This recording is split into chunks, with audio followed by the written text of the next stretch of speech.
Hello once again, this is your Kuya Bok, and today, tuturuan ko kayo kung paano mag-drawing ng cute puppy.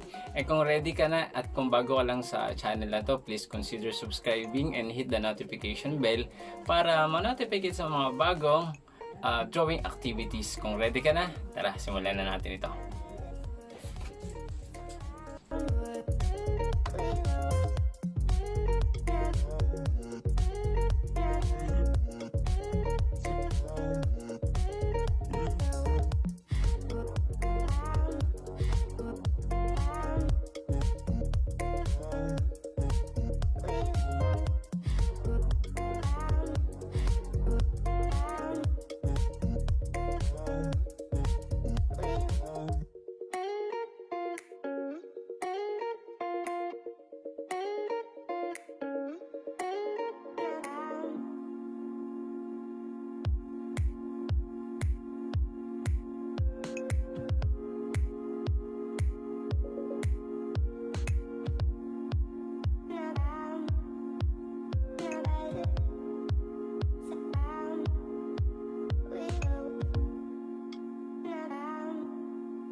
Ayan, di ba? Napakadali lang niyang gawin.